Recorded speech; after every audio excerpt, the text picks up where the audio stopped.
Quédate quieto un momento, solo un momento.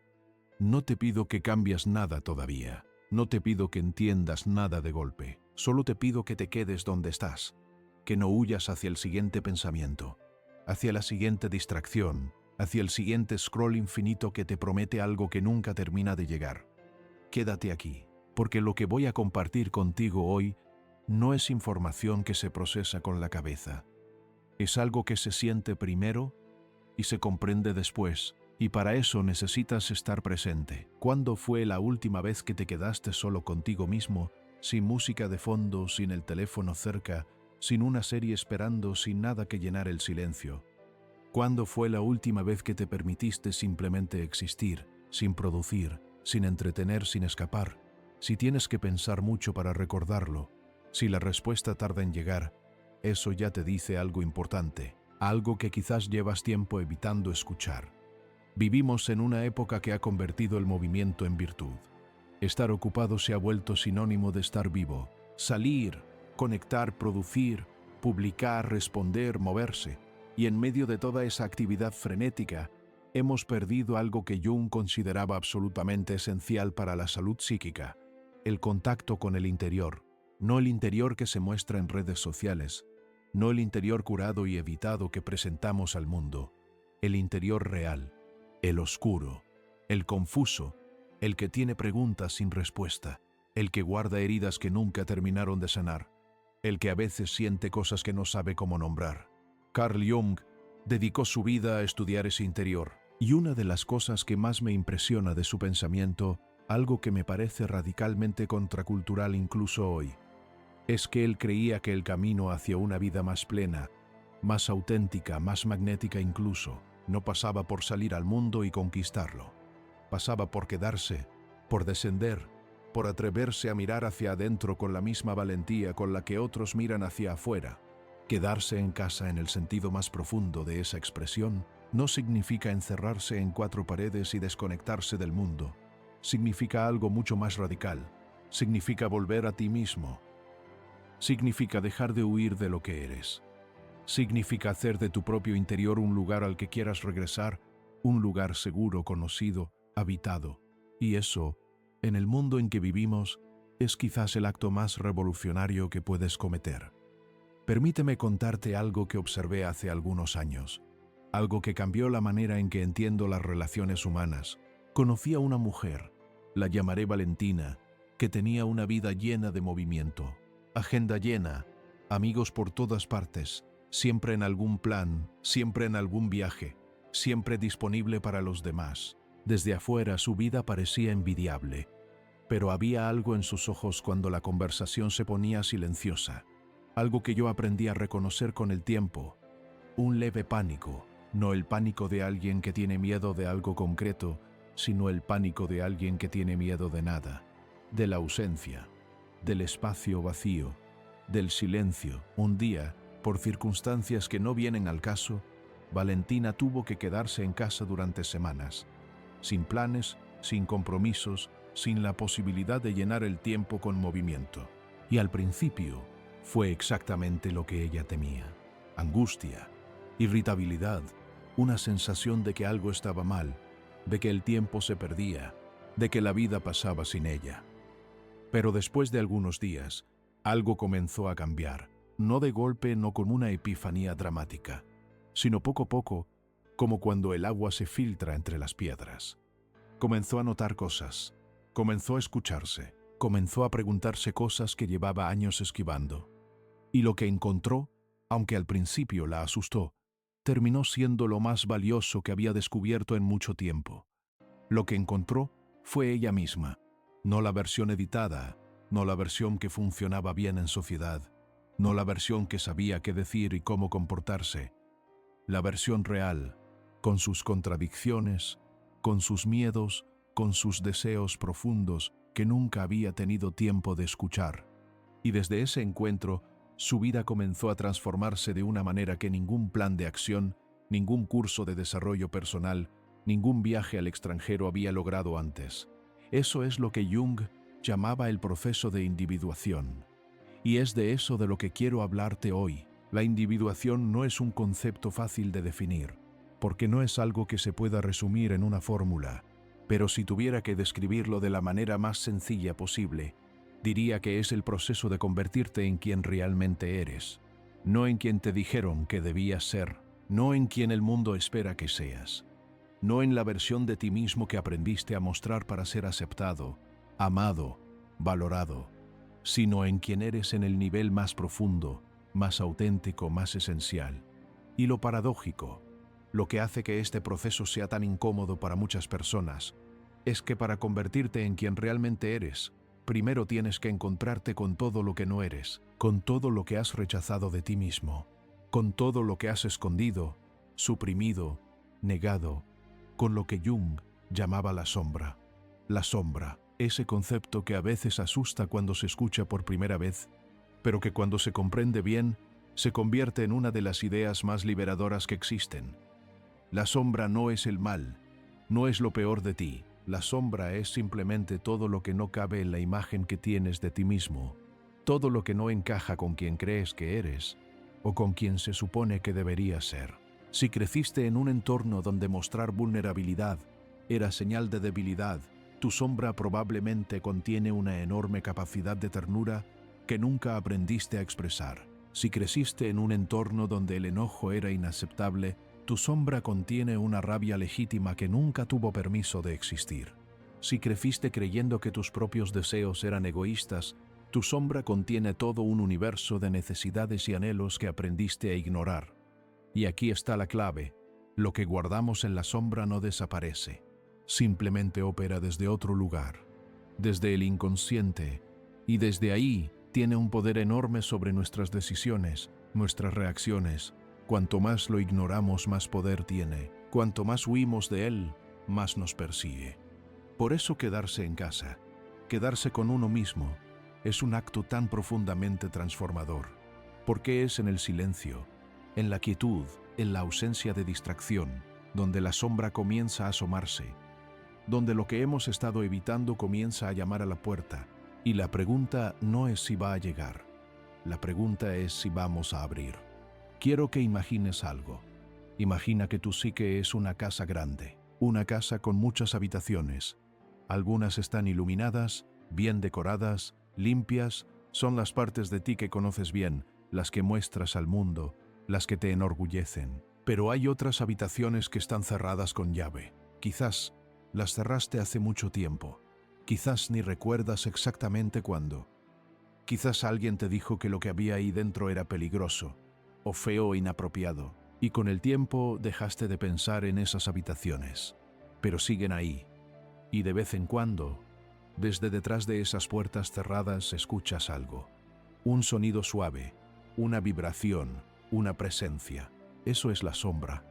Y el trabajo de la individuación, el trabajo de quedarse en casa, es precisamente ese: empezar a abrir esas puertas. No de golpe, no con violencia, no para destruir lo que hay dentro, sino con curiosidad, con compasión, con la disposición de decir: esto también soy yo, esto también merece ser visto. Ahora sé lo que estás pensando, o al menos sé lo que suele pensar la gente cuando llega a este punto de la reflexión. Estás pensando: pero si abro esas puertas, ¿qué pasa? No es peligroso. No me voy a desmoronar, no voy a perder el control, y entiendo ese miedo. Es completamente comprensible, porque la mayoría de nosotros aprendimos a construir nuestra estabilidad sobre la base de mantener esas puertas cerradas. Nuestra identidad, nuestra manera de funcionar en el mundo, está construida en parte sobre lo que decidimos no ver. Pero aquí está la verdad que Jung descubrió y que miles de personas han confirmado en su propio proceso. Lo que está detrás de esas puertas no es tan monstruoso como parece desde afuera. Lo que está detrás de esas puertas, la mayoría de las veces, es simplemente una parte de ti que nunca fue amada. Una parte que fue rechazada, que fue juzgada, que aprendió a esconderse para sobrevivir. Y esa parte no quiere destruirte. Quiere ser integrada.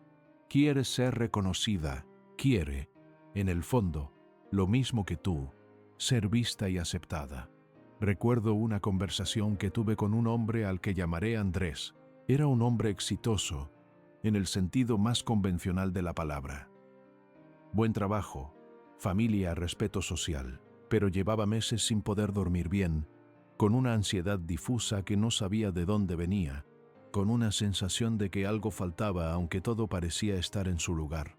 En una de nuestras conversaciones, le pregunté cuándo había sido la última vez que lloró. Me miró como si le hubiera preguntado algo en otro idioma, y después de un silencio largo, me dijo, no recuerdo, quizás de niño. Ahí estaba, la puerta cerrada, la habitación oscura, décadas de emociones sin procesar, de duelos no vividos, de tristezas tragadas, de vulnerabilidad suprimida, y todo ese material emocional no había desaparecido. Se había convertido en insomnio, en ansiedad, en esa sensación de vacío que no podía nombrar. Cuando Andrés comenzó a quedarse con ese material, cuando comenzó a permitirse sentir lo que había estado evitando sentir durante tanto tiempo, algo empezó a cambiar.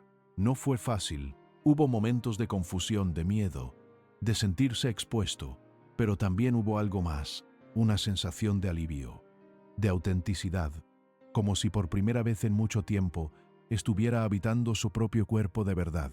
Eso es lo que puede pasar cuando te quedas. No el caos que temes, la integración que necesitas. Pero hablemos de algo más específico, porque sé que muchas personas que están escuchando esto están pensando en una relación, en alguien, en una historia de amor que no terminó bien, o que está en un momento difícil, o que simplemente no llegó a comenzar de la manera que esperaban. Y quiero hablarte de eso, porque Jung tiene cosas muy interesantes que decir sobre el amor, cosas que quizás no esperabas escuchar. Jung introdujo dos conceptos que son fundamentales para entender la dinámica de las relaciones: el anima y el animus. El anima es la parte femenina del alma de un hombre, el animus es la parte masculina del alma de una mujer. Y estos no son solo conceptos abstractos, son fuerzas vivas dentro de la psique, imágenes internas del otro género que llevamos dentro y que proyectamos constantemente en las personas que amamos. ¿Has sentido alguna vez que te enamoraste de alguien casi de inmediato, que había algo en esa persona que te resultaba irresistiblemente familiar, como si la conocieras de antes, como si encajara perfectamente con algo que llevabas buscando? Eso, según Jung, no es casualidad, es proyección. Estás viendo en esa persona una imagen que viene de tu propio interior. Estás proyectando sobre ella tu anima o tu animus, esa parte de ti que no has integrado todavía. Y eso explica muchas cosas.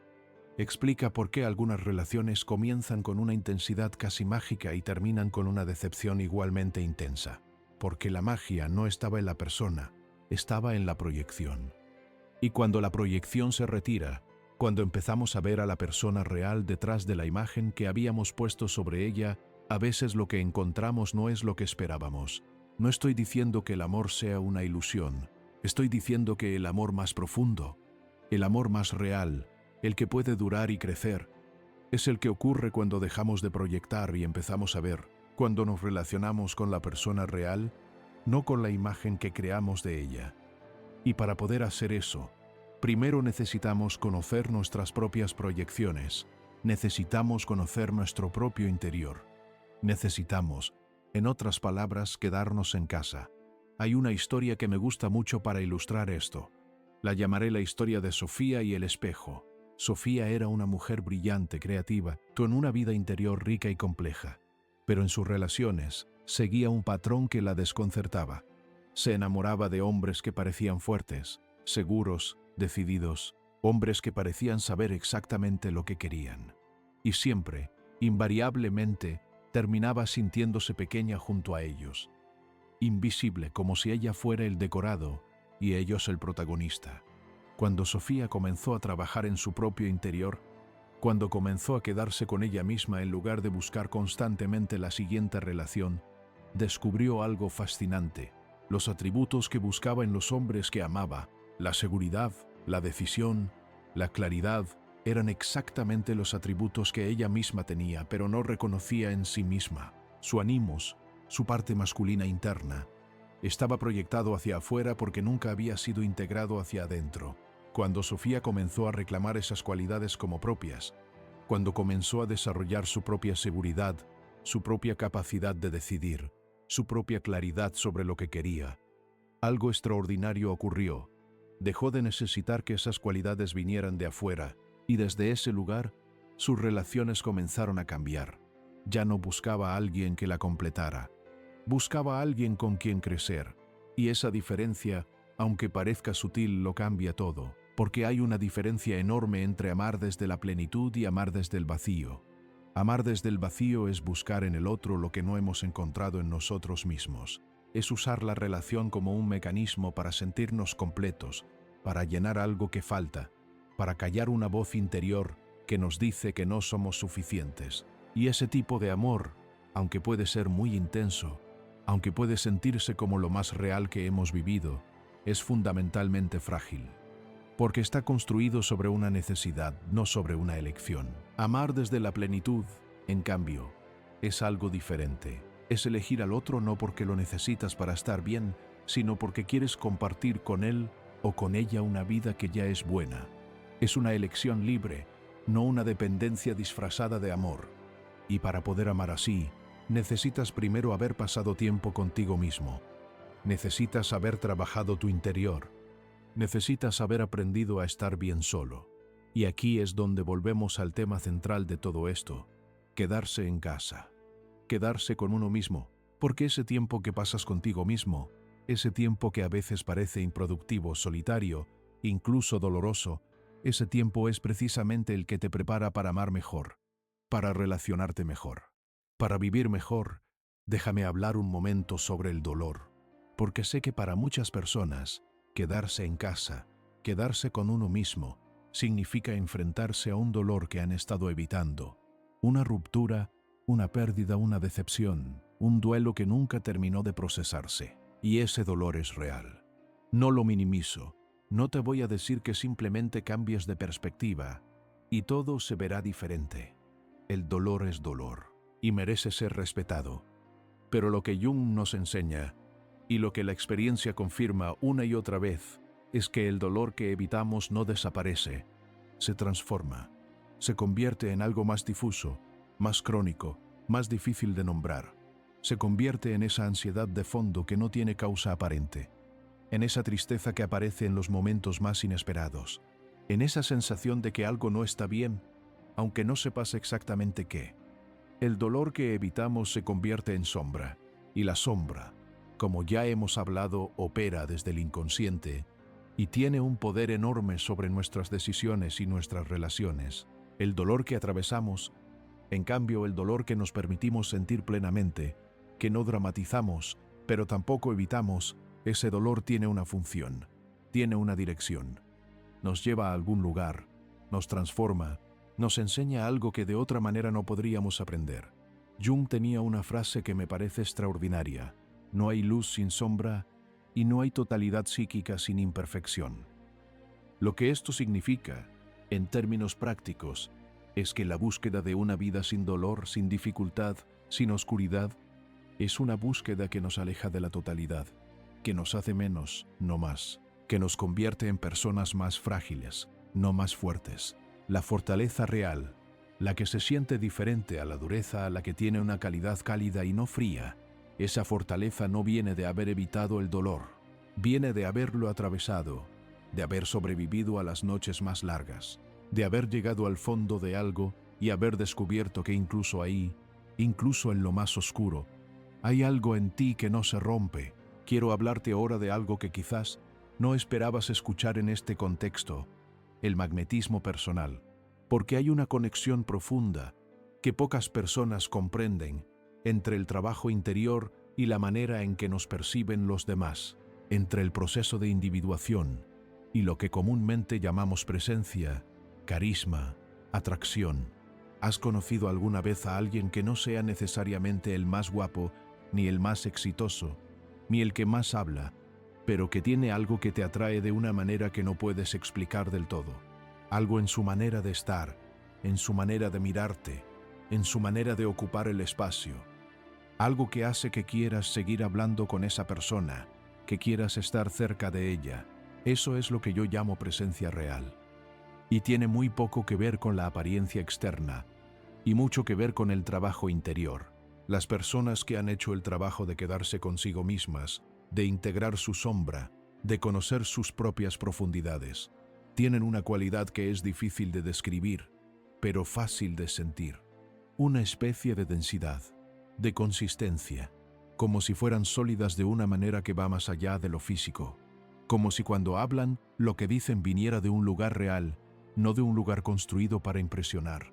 Eso es lo que Jung llamaría una personalidad individuada, no perfecta, no sin heridas, no sin contradicciones, sino integrada, consciente de sus propias profundidades, capaz de estar presente de verdad, no solo de aparecer. Y esto tiene una implicación muy concreta para las relaciones.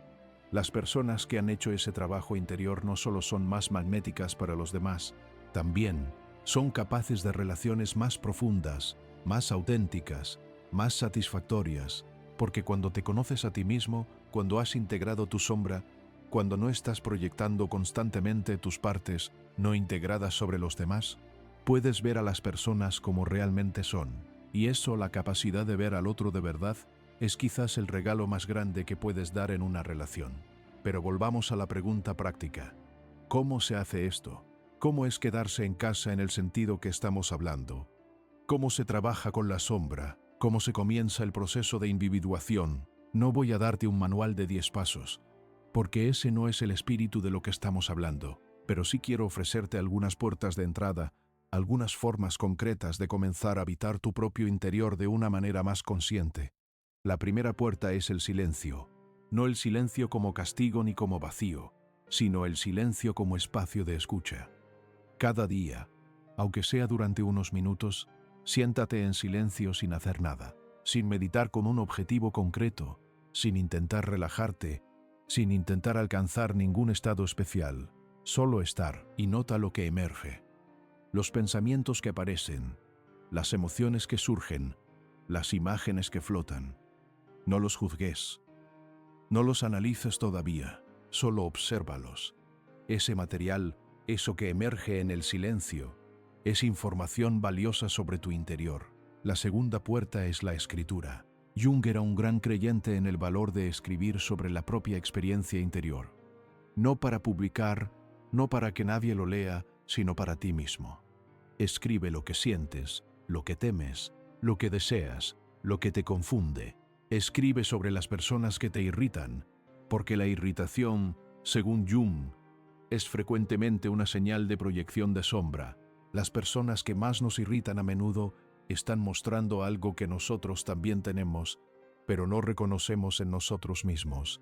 La tercera puerta son los sueños. Jung consideraba los sueños como mensajes del inconsciente, como el lenguaje con el que la psique profunda intenta comunicarse con la conciencia. No te pido que te conviertas en un experto en interpretación de sueños, solo te pido que empieces a prestarles atención, que los escribas cuando los recuerdas, que te preguntes qué emociones dejaron en ti, qué imágenes te llamaron la atención, qué sensación quedó al despertar. Eso ya es suficiente para comenzar. Y la cuarta puerta, quizás la más importante, es la honestidad radical contigo mismo, no la autocrítica destructiva, no el juicio implacable, sino la honestidad compasiva, la disposición de mirar tu propia vida, tus propias relaciones, tus propios patrones de comportamiento, y preguntarte, ¿qué está pasando realmente aquí? ¿Qué estoy evitando ver? ¿Qué historia me estoy contando sobre esto que quizás no es completamente verdadera? Esa honestidad requiere valentía, requiere estar dispuesto a descubrir cosas sobre ti mismo que no te gustan. Requiere renunciar a la comodidad de las narrativas que te protegen, pero también abre puertas que de otra manera permanecerían cerradas. Y detrás de esas puertas, como ya hemos hablado, no hay monstruos. Hay partes de ti que esperan ser reconocidas. Quiero hablar ahora de algo que me parece fundamental y que a menudo se malinterpreta: la diferencia entre el aislamiento y la soledad consciente. Porque quedarse en casa, en el sentido que estamos explorando, no es lo mismo que aislarse del mundo, no es huir de las relaciones, no es construir muros, es algo completamente diferente. El aislamiento es una respuesta al miedo, es cerrarse porque el mundo duele, porque las personas decepcionan, porque es más seguro no exponerse. El aislamiento tiene una calidad defensiva, una tensión, una rigidez. No es paz, aunque a veces se parezca a ella. La soledad consciente, en cambio, es una elección. Es elegir estar con uno mismo no porque el mundo sea peligroso, sino porque el propio interior es interesante. Es un espacio de exploración, no de protección. Y desde ese espacio, cuando sales al mundo, cuando te relacionas con los demás, lo haces desde un lugar diferente, más completo, más presente, más libre. Hay una imagen que me gusta mucho para describir esto.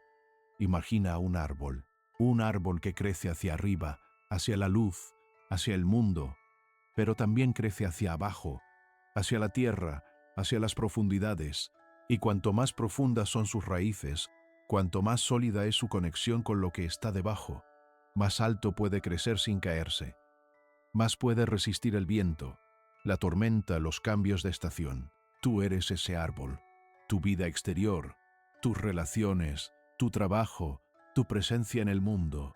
Eso es el crecimiento hacia arriba. Pero tu vida interior, tu trabajo con la sombra, tu proceso de individuación, tu capacidad de quedarte contigo mismo, esos son las raíces. Y sin raíces profundas, el crecimiento hacia arriba es inestable. Puede parecer impresionante por un tiempo, pero no tiene la solidez que viene de estar verdaderamente anclado. Permíteme ahora explorar algo que toca muy de cerca a muchas personas: la relación entre el trabajo interior y la energía. No en un sentido místico, sino en un sentido muy concreto. La energía que proyectamos, la manera en que nos perciben los demás, lo que comunicamos sin palabras. Cuando una persona está en conflicto con su propio interior, cuando hay partes de sí misma que está suprimiendo activamente, cuando hay emociones que está evitando, esa supresión tiene un costo energético. Requiere energía mantener cerradas esas puertas. Requiere energía sostener la imagen de quien crees que debes ser cuando hay partes de ti que empujan en otra dirección. Y ese gasto de energía, aunque no siempre sea consciente, se nota, se siente en la manera en que esa persona está presente, en una cierta tensión, en una cierta artificialidad, en la sensación de que hay algo que no se está mostrando del todo. Las personas que han integrado más de su sombra, que han hecho el trabajo de quedarse consigo mismas, tienen una calidad diferente, una especie de fluidez, como si no estuvieran gastando energía en mantener nada a raya, como si todo lo que son pudiera estar presente al mismo tiempo, sin conflicto. Y eso, esa fluidez, esa autenticidad, es lo que los demás perciben como magnetismo, como presencia, como algo que atrae. No es un truco, no es una técnica, es el resultado natural de un proceso genuino de conocimiento y aceptación de uno mismo. Recuerdo haber conocido a un hombre, lo llamaré Sebastián, que había pasado por un periodo muy difícil, una separación dolorosa, una crisis profesional, un momento en que todo lo que creía saber sobre sí mismo y sobre su vida se había puesto en cuestión. Durante ese periodo Sebastián se quedó, no tenía otra opción. En cierto modo, las circunstancias lo obligaron a detenerse, a no poder seguir corriendo. Y en ese detenerse, en ese quedarse, hizo un trabajo interior que no había podido hacer antes porque siempre había estado demasiado ocupado. Cuando lo conocí, algunos años después de ese periodo, lo que me llamó la atención no fue que pareciera más exitoso, aunque en cierta manera lo era. Lo que me llamó la atención fue algo en su manera de estar, una tranquilidad que no era pasividad, una seguridad que no era arrogancia, una apertura que no era ingenuidad. Era alguien que claramente se conocía a sí mismo, que había hecho las paces con su propia historia, que no tenía nada que probar, y en sus relaciones esa calidad se notaba. Las personas a su alrededor se sentían vistas, escuchadas, comprendidas, no porque Sebastián dijera cosas particularmente brillantes, sino porque cuando estaba con alguien, realmente estaba. No estaba pensando en lo siguiente, no estaba gestionando su imagen, no estaba preocupado por lo que el otro pensaba de él. Estaba presente y la presencia real, la presencia que viene del trabajo interior, es uno de los regalos más raros y más valiosos que una persona puede ofrecer.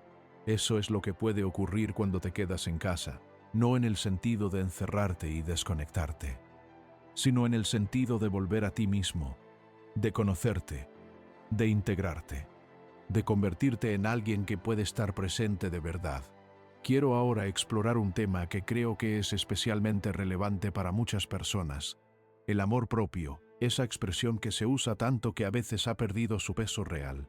Porque el amor propio no es lo que las redes sociales nos venden, no es el baño de espuma con velas, no es el día de spa, no es decirte a ti mismo frases motivacionales frente al espejo. El amor propio real, el que tiene consecuencias concretas en tu vida y en tus relaciones, es algo mucho más profundo y mucho más exigente. El amor propio, desde una perspectiva junguiana, es la disposición de conocerte a ti mismo completamente. No solo las partes que te gustan, no solo las partes que otros admiran, sino todo, las partes que te dan vergüenza, las partes que temes, las partes que has estado escondiendo.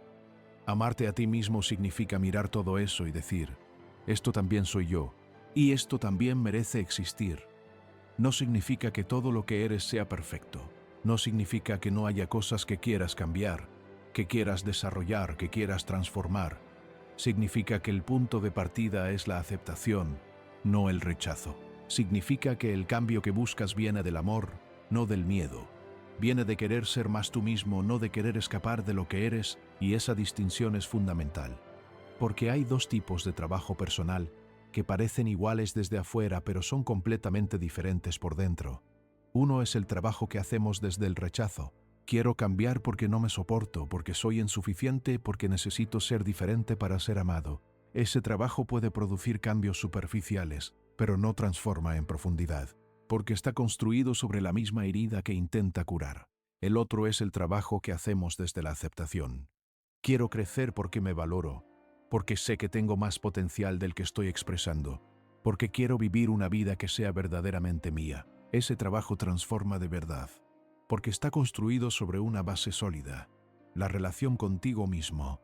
Y esa relación contigo mismo, esa base sólida, se construye quedándote con lo que sientes, aunque sea incómodo, quedándote con tus preguntas aunque no tengan respuesta todavía, quedándote con tu propia historia, con tus propias contradicciones, con tu propia humanidad imperfecta. Hay algo que me gustaría explorar ahora.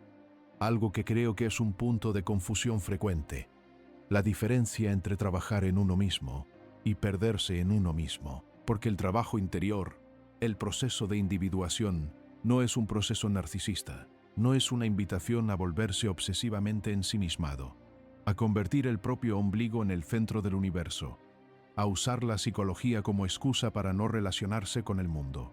Jung era muy claro en esto. El proceso de individuación no termina en el individuo, termina en la relación. El objetivo no es construir una isla, el objetivo es construir un puente. Conocerte a ti mismo, no para alejarte de los demás, sino para poder estar con los demás de una manera más auténtica, más profunda, más real. La individuación, en su sentido más completo, incluye la integración de lo colectivo. Incluye la comprensión de que eres parte de algo más grande que tú mismo, que tus heridas no son solo tuyas, que tus patrones no surgieron de la nada, que formas parte de una historia familiar, cultural, colectiva que te precede y te trasciende. Y esa comprensión, lejos de hacerte sentir pequeño, puede darte una perspectiva que libera, que permite ver tus propias dificultades con más compasión, porque las entiendes en un contexto más amplio. Permíteme hablar de algo que toca directamente el corazón de muchas personas que están escuchando esto. Las relaciones que no funcionaron, las personas que amamos y que ya no están. Las historias de amor que terminaron de una manera que todavía duele. Porque sé que para muchas personas, quedarse en casa, quedarse consigo mismas, significa enfrentarse a ese dolor, a esa ausencia, a esa pregunta que quizás todavía no tiene respuesta. ¿Qué salió mal? ¿Qué hice yo? ¿Qué hizo el otro? ¿Podría haber sido diferente? Jung tenía una perspectiva sobre esto que encuentro profundamente consoladora, aunque al principio pueda parecer difícil de aceptar. Él creía que las relaciones más intensas, las que nos marcan más profundamente, las que nos duelen más cuando terminan, son frecuentemente las que tienen el mayor potencial de enseñarnos algo sobre nosotros mismos, porque las relaciones más intensas son las que activan más proyecciones, las que nos hacen ver con más claridad lo que llevamos dentro, aunque no siempre de una manera cómoda. Cuando una relación termina y duele mucho, la pregunta que vale la pena hacerse no es solo ¿qué falló en esa relación? La pregunta más profunda, la que puede llevar a una transformación real, es ¿qué parte de mí mismo estaba yo buscando en esa persona? ¿Qué proyecté sobre ella? ¿Qué me enseñó esa relación sobre mis propias heridas, mis propios patrones, mis propias partes no integradas? No te estoy diciendo que el dolor de una pérdida sea solo una proyección. Te estoy diciendo que dentro de ese dolor hay información. Hay semillas de autoconocimiento que, si las riegas con atención y honestidad, pueden convertirse en algo valioso, no de inmediato, no mientras el dolor está fresco, pero con el tiempo, con el trabajo interior, con la disposición de quedarte con esa experiencia, en lugar de huir de ella.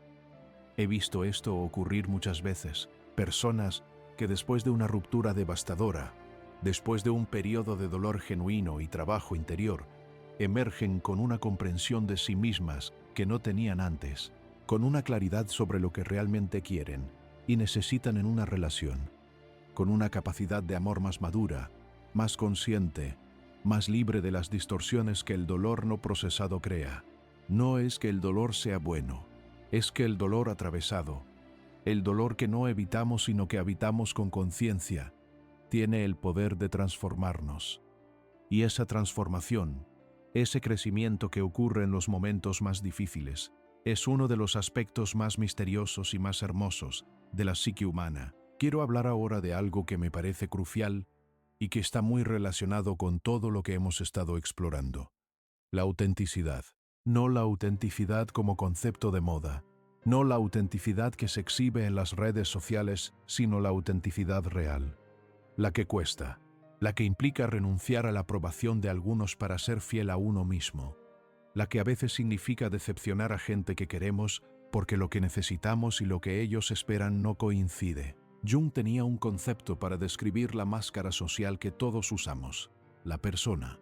La persona es el rol que adoptamos en el mundo, la imagen que proyectamos, la manera en que nos presentamos en diferentes contextos, y la persona no es en sí misma algo malo. Todos necesitamos cierta capacidad de adaptación social. El problema surge cuando la persona se convierte en la identidad, cuando dejamos de saber dónde termina el rol y dónde empieza la persona real. ¿Has sentido alguna vez esa sensación de estar interpretando un papel en tu propia vida, de comportarte de una manera determinada no porque sea quien eres, sino porque es lo que se espera de ti?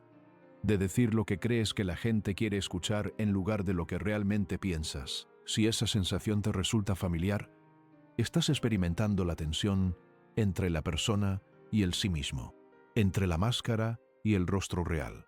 Y esa tensión, cuando se vuelve crónica, cuando vivimos demasiado tiempo desde la persona y demasiado poco desde el sí mismo, tiene consecuencias. Nos sentimos vacíos, aunque estemos vacíos, aunque estemos vacíos, aunque estemos vacíos, nos sentimos vacíos, nos sentimos solos aunque tengamos muchas relaciones. Nos sentimos cansados de una manera que el descanso no resuelve, porque no es el cuerpo lo que está cansado, sino el esfuerzo de ser alguien que no somos del todo. La autenticidad es el camino de vuelta. Y ese camino pasa por quedarse, por quitarse la máscara al menos en privado, al menos en el espacio interior, por preguntarse ¿qué es lo que realmente siento? ¿Qué es lo que realmente quiero? ¿Quién soy cuando no estoy actuando para nadie? Esas preguntas no siempre tienen respuestas inmediatas. A veces, cuando llevamos mucho tiempo usando la máscara, cuando llevamos mucho tiempo siendo lo que se espera de nosotros, el contacto con el sí mismo real se ha debilitado. Necesita tiempo, necesita silencio, necesita la disposición de tolerar la incertidumbre de no saber exactamente quién eres todavía, mientras confías en que el proceso de quedarte contigo mismo te irá revelando esa respuesta. Déjame hablar de algo que creo que es un obstáculo frecuente en este camino: el miedo a la profundidad. No todo el mundo tiene miedo de la oscuridad, pero muchas personas tienen miedo de la profundidad, de ir demasiado lejos hacia adentro, de descubrir algo que los cambie de una manera que no puedan controlar, de encontrarse con una versión de sí mismos que no reconocen. Ese miedo es comprensible, pero también es, en cierto modo, una inversión del problema, porque la profundidad no es el peligro, la superficialidad es el peligro. Vivir en la superficie de uno mismo, evitar las preguntas importantes, construir una vida que funciona bien desde afuera, pero que por dentro está vacía, eso es lo que verdaderamente empobrece. Eso es lo que nos deja con esa sensación de que algo falta, aunque no sepamos exactamente qué. La profundidad, por el contrario, aunque puede ser incómoda al principio, tiene una calidad nutritiva. Hay algo en el contacto con las propias profundidades que alimenta, que da sentido, que hace que la vida tenga un peso y una textura que la superficialidad no puede ofrecer. Jung hablaba del sí mismo, del self, como el centro organizador de la psique. No el ego, que es el centro de la conciencia, sino algo más profundo y más amplio que el ego. El sí mismo es la totalidad de la psique, consciente e inconsciente, y la individuación es el proceso de acercarse a ese centro, de vivir cada vez más desde esa totalidad en lugar de desde el fragmento limitado que es el ego. Cuando una persona vive desde el ego solamente, desde la parte consciente y controlada, desde la imagen que tiene de sí misma, hay una cierta rigidez, una cierta estrechez, una cierta vulnerabilidad a todo lo que amenaza esa imagen, porque el ego, por más fuerte que sea, es frágil en el fondo, necesita protección constante, validación constante, confirmación constante de que es quien cree ser. Cuando una persona comienza a vivir desde el sí mismo, desde esa totalidad más amplia, hay una paradoja hermosa. Se vuelve a la vez más flexible y más sólida. Más flexible porque ya no necesita defender una imagen rígida de sí misma. Más sólida porque está anclada en algo más profundo que el ego. En algo que no se rompe cuando el mundo la contradice, cuando las relaciones la decepcionan, cuando la vida no sale como se planeó. Esa solidez, esa flexibilidad que viene de estar anclado en el propio interior, es lo que hace que algunas personas puedan atravesar las dificultades más grandes sin quebrarse. No porque sean más fuertes en el sentido convencional, sino porque tienen raíces más profundas, y esas raíces se desarrollan quedándose, trabajando el interior, atravesando el dolor en lugar de evitarlo, integrando la sombra en lugar de huir de ella, conociéndose a uno mismo en lugar de construir una imagen que proteja de ese conocimiento. Quiero explorar ahora algo que me parece especialmente relevante en el contexto de las relaciones, la diferencia entre la dependencia emocional y el apego sano, porque hay mucha confusión sobre esto, y esa confusión puede llevar a dos errores opuestos, el de confundir la dependencia con amor, o el de confundir la independencia con fortaleza. La dependencia emocional, en términos junguianos, es una forma de proyección no integrada, es buscar en el otro la completud que no hemos encontrado en nosotros mismos, es necesitar la presencia, la aprobación, la validación del otro para sentirse bien, y esa necesidad, aunque puede sentirse como amor, en realidad es una forma de miedo, miedo a estar solo con uno mismo, miedo a no ser suficiente sin el otro, miedo a enfrentarse al propio interior sin la distracción que ofrece la relación. El apego sano, en cambio, es diferente. Es la capacidad de conectar profundamente con otra persona mientras se mantiene la propia identidad. Es poder amar sin perderse. Es poder necesitar al otro, porque necesitar no es malo, sin que esa necesidad se convierta en dependencia. Es poder estar bien solo y también estar bien acompañado, sin que una cosa excluya a la otra.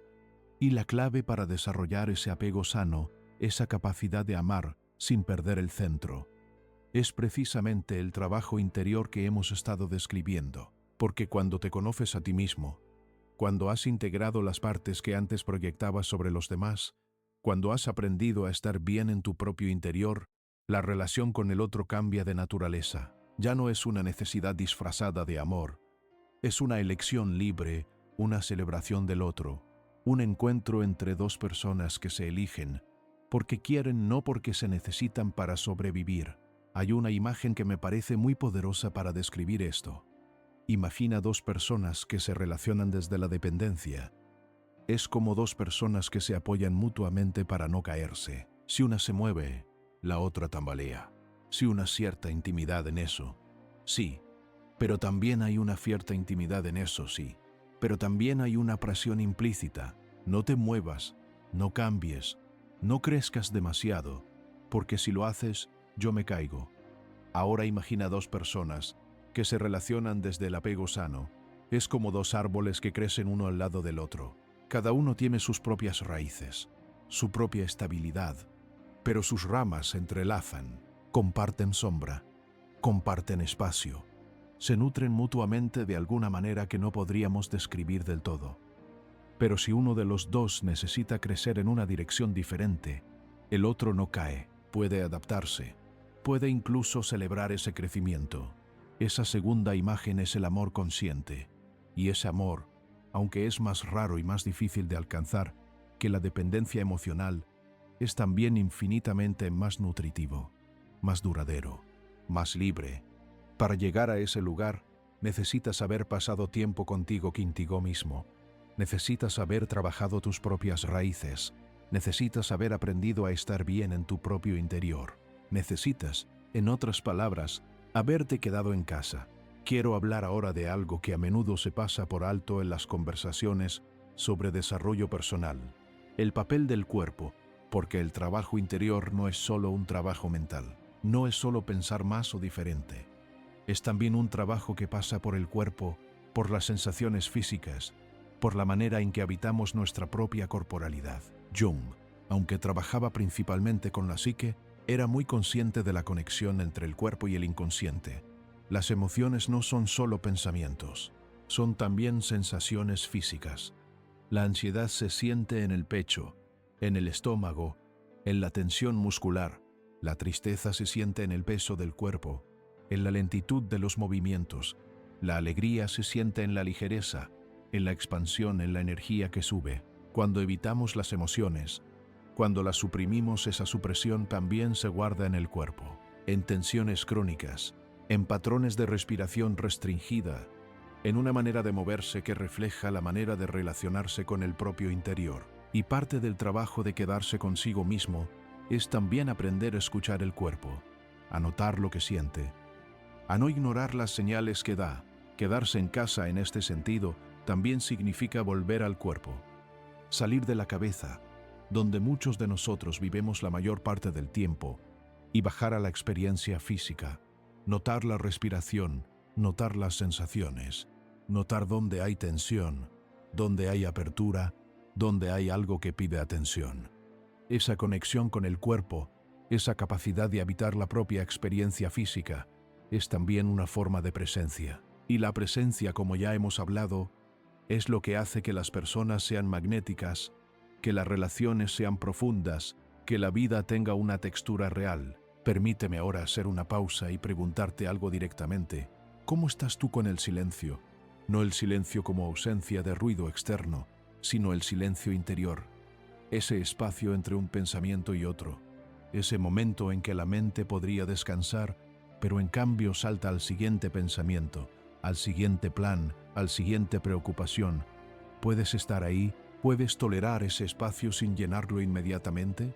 Para muchas personas, el silencio interior es incómodo, incluso aterrador, porque en ese silencio, en ese espacio entre los pensamientos, es donde aparece lo que hemos estado evitando, es donde la voz interior, la que llevamos mucho tiempo ignorando, empieza a hacerse escuchar. Y esa voz a veces dice cosas que no queremos oír. Dice que estamos en el lugar equivocado, que la relación en la que estamos no nos está haciendo bien, que el trabajo que hacemos no tiene sentido para nosotros, que hay algo que necesitamos cambiar y que llevamos tiempo posponiendo. Esa voz no es el enemigo, es la aliada. Es la voz del sí mismo, del self, intentando guiarte hacia una vida más auténtica. Y para escucharla, necesitas el silencio, necesitas quedarte. No te estoy diciendo que esa voz tenga siempre razón en el sentido literal. No te estoy diciendo que tengas que actuar inmediatamente sobre todo lo que emerge en el silencio. Te estoy diciendo que vale la pena escuchar, que vale la pena darle espacio, que vale la pena tomar en serio lo que tu propio interior tiene que decirte. Incluso cuando es incómodo, incluso cuando contradice lo que creías saber sobre ti mismo. Hay una frase de Jung que me parece especialmente poderosa en este contexto Hasta que no hagas consciente lo inconsciente, dirigirá tu vida y lo llamarás destino. Piensa en eso. Todo lo que opera desde el inconsciente, todo lo que no hemos visto, todo lo que no hemos integrado, todo lo que hemos guardado en esas habitaciones cerradas, todo eso está influyendo en nuestras decisiones, en nuestras relaciones, en los patrones que repetimos una y otra vez. Y mientras no lo hacemos consciente, no lo vemos como lo que es, una parte de nosotros mismos que pide ser integrada. Lo vemos como destino, como mala suerte, como algo que nos pasa, no como algo que en cierta medida estamos creando.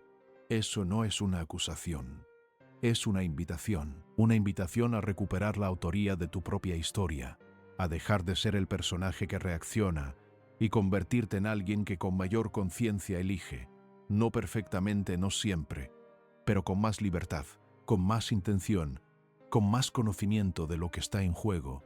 Y esa libertad, esa autoría, se construye en el interior, se construye quedándose, se construye en el silencio, en la honestidad, en el trabajo con la sombra, en el proceso de individuación. Quiero ahora explorar algo que creo que es especialmente relevante para las personas que están en un momento de transición. Quizás estás saliendo de una relación. Quizás estás en un momento de cambio profesional. Quizás sientes que una etapa de tu vida está terminando y no sabes todavía qué viene después. Quizás estás en ese espacio intermedio, ese umbral donde lo viejo ya no funciona, pero lo nuevo todavía no ha llegado. Ese espacio, ese umbral, es uno de los más incómodos que existen, porque la mente humana tiende a querer certeza. Quiere saber a dónde va, quiere tener el mapa antes de dar el primer paso. Y cuando ese mapa no existe, cuando estamos en territorio desconocido, la tendencia natural es el pánico, o la huida hacia lo conocido aunque lo conocido ya no nos sirva. Jung tenía un concepto para ese espacio intermedio: el nigredo, el oscurecimiento.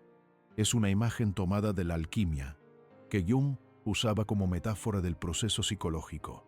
El nigredo es la fase de disolución, de descomposición, donde lo viejo se deshace antes de que lo nuevo pueda formarse. Y aunque es una fase oscura, aunque puede sentirse como pérdida y confusión, es también una fase esencial. Sin nigredo no hay transformación. Sin disolución no hay nueva forma. Si estás en ese espacio ahora mismo, si estás en ese umbral donde lo viejo ya no funciona y lo nuevo todavía no ha llegado, quiero decirte algo: no huyas, quédate, no porque sea fácil, sino porque lo que está ocurriendo, aunque no lo parezca, es un proceso de transformación. Y la transformación requiere tiempo, requiere el espacio intermedio, requiere la disposición de no saber todavía, de tolerar la incertidumbre, de confiar en que el proceso tiene su propio ritmo, quedarse en casa. En ese contexto, significa quedarse en el proceso, no adelantarse, no buscar desesperadamente la siguiente certeza, el siguiente plan, la siguiente relación que llene el vacío que dejó la anterior, sino quedarse en el espacio intermedio con tanta presencia como puedas, porque es en ese espacio, en esa incomodidad, donde ocurre la alquimia real, donde lo que eras se disuelve para que lo que puedes ser tenga espacio de emerger. Sé que esto puede sonar abstracto. Déjame hacerlo más concreto. Cuando estás en ese espacio intermedio y la incomodidad es grande, cuando la mente quiere encontrar una salida rápida, cuando el impulso de actuar, de decidir, de moverse es casi irresistible, hay una práctica muy sencilla que puede ayudar. Es simplemente preguntarte qué necesito ahora mismo, no qué debería hacer, no qué esperan los demás de mí, no qué haría la persona que me gustaría ser, sino qué necesito yo, en este momento, con honestidad. A veces la respuesta es descanso, a veces es llorar, a veces es hablar con alguien de confianza, a veces es simplemente quedarse quieto y dejar que el proceso siga su curso, pero la práctica de hacerse esa pregunta, de escuchar la respuesta real en lugar de la respuesta que se espera, es una práctica de contacto con el propio interior. Es una manera pequeña, pero significativa de quedarse en casa. Quiero hablar ahora de algo que me parece fundamental para todo lo que hemos explorado: la compasión. No la compasión hacia los demás, aunque eso también es importante, sino la compasión hacia uno mismo. la capacidad de mirarse con la misma ternura y comprensión con la que miraríamos a alguien a quien amamos profundamente. Muchas personas que se interesan por el trabajo interior, por el desarrollo personal, por la psicología, tienen una tendencia que puede convertirse en un obstáculo. La tendencia a usar el autoconocimiento como una forma de autocrítica más refinada, a usar la comprensión de sus propios patrones no para liberarse de ellos, sino para juzgarse con más sofisticación, para decirse, ya sé que esto es mi sombra, ya sé que esto es una proyección, ya sé que esto es un patrón de mi infancia, y sin embargo seguir sin aceptarse. El conocimiento sin compasión no libera, puede incluso encadenar más, porque añade una capa de juicio intelectual sobre el juicio emocional que ya existía. Y el resultado es una persona que se conoce bien pero que no se acepta, que entiende sus heridas pero no las ha sanado. La compasión hacia uno mismo es lo que permite que el conocimiento se convierta en transformación. Es lo que permite que ver algo en uno mismo, aunque sea algo difícil, algo de lo que uno no está orgulloso, sea el comienzo de un cambio real, en lugar de un nuevo motivo de condena. Jung hablaba de la necesidad de relacionarse con el inconsciente, con una actitud de diálogo, no de dominio, no de intentar controlar lo que emerge, no de juzgarlo sino de escucharlo, de preguntarle qué tiene que decir, de tratarlo en cierto modo como un ser vivo que tiene su propia sabiduría, que tiene algo que enseñar.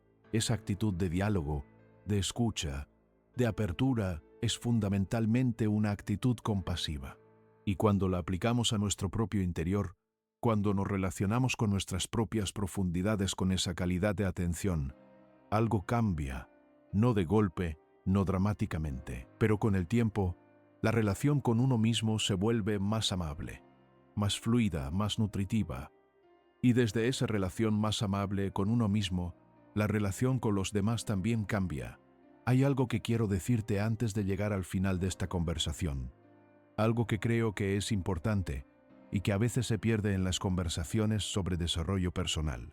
El proceso del que hemos hablado, la individuación, el trabajo con la sombra, el quedarse en casa, no tiene un punto de llegada definitivo. No hay un momento en que puedas decir, listo, ya llegué, ya estoy completamente individuado, ya no tengo sombra, ya no proyecto, ya soy auténtico al 100%. El proceso es continuo, la psique es viva, es dinámica, siempre está en movimiento, siempre hay nuevas capas que explorar, nuevas preguntas que responder. Y eso, lejos de ser frustrante, puede ser liberador si se acepta con la actitud correcta, porque significa que nunca estás acabado, que siempre hay más, que la vida interior es un territorio sin fondo que puede seguir sorprendiéndote, enseñándote, transformándote hasta el último día. Lo que cambia con el tiempo, lo que se desarrolla con la práctica de quedarse, de escuchar, de integrar, no es que llegues a un estado de perfección o de iluminación, es que te vuelves más amigo de tu propio proceso, más capaz de tolerar la incertidumbre, más curioso que ansioso ante lo que no sabes todavía de ti mismo, más capaz de vivir con las preguntas sin necesitar respuestas inmediatas. Y esa capacidad, esa disposición a vivir con las preguntas, a habitar el misterio de la propia existencia, con curiosidad en lugar de con miedo, es quizás la señal más clara de que el trabajo interior está dando frutos, no la ausencia de dificultades, no la desaparición del dolor, sino una relación diferente con todo eso, una relación más sabia, más compasiva, más consciente. Recuerdo una conversación que tuve con una mujer mayor, una mujer que había vivido mucho, que había atravesado pérdidas y alegrías y transformaciones que yo apenas podía imaginar. Le pregunté qué era lo que más había aprendido en su vida, y después de un silencio largo, me dijo algo que no he olvidado. Aprendí que la única casa a la que siempre puedo volver soy yo misma, y que cuando esa casa está bien habitada, cuando la conozco bien, cuando la cuido, todo lo demás, las relaciones, el trabajo, los cambios, se vuelve más fácil de atravesar. Esa imagen me parece perfecta para lo que hemos estado explorando hoy. Tú eres tu propia casa. Y quedarse en casa, en el sentido más profundo de esa expresión, significa habitar esa casa de verdad, conocer sus rincones, iluminar sus habitaciones oscuras, cuidar sus espacios, hacer de ella un lugar al que quieras regresar. No porque el mundo exterior no importe, sino porque desde una casa bien habitada, desde un interior conocido y aceptado, todo lo que haces en el exterior tiene una calidad diferente, más auténtica, más presente, más tuya. Quiero cerrar esta conversación con algunas preguntas, no para que las respondas ahora mismo, no para que las analices con la cabeza, sino para que las dejes reposar, para que las lleves contigo en los próximos días y veas qué emerge. ¿Qué parte de ti mismo llevas más tiempo evitando mirar? No la que te da más vergüenza, no necesariamente la más oscura, sino simplemente la que llevas más tiempo ignorando, la que golpea de vez en cuando a la puerta de tu conciencia y a la que no le abres. ¿Qué cualidades admiras en los demás que quizás no reconoces en ti mismo? Recuerda lo que hablamos sobre la proyección. Lo que más admiramos en los otros a menudo es algo que también llevamos dentro pero no hemos desarrollado todavía. ¿Qué te dice eso sobre tu propio potencial no expresado? ¿Qué estarías haciendo diferente si no tuvieras miedo de lo que otros piensan? No como un plan de acción inmediato, sino como una ventana hacia lo que realmente quieres, hacia lo que tu interior sabe que necesitas, aunque la parte que gestiona la imagen social todavía no esté lista para admitirlo. ¿Cuándo fue la última vez que te quedaste solo contigo mismo de verdad, sin distracción, sin objetivo, sin producir nada? ¿Y qué encontraste ahí, o qué evitaste encontrar? ¿Qué significaría para ti vivir desde el interior hacia afuera, en lugar de desde el exterior hacia adentro? ¿Qué cambiaría? ¿Qué tendrías que soltar? ¿Qué podrías ganar? No hay respuestas correctas a estas preguntas. Solo hay tu respuesta, la que viene de tu interior real, no de la versión de ti mismo que crees que deberías ser. Y esa respuesta, si te das el tiempo y el silencio para escucharla, puede ser el comienzo de algo importante. Quedarse en casa puede parecer, desde afuera, el movimiento más pequeño que puedes hacer.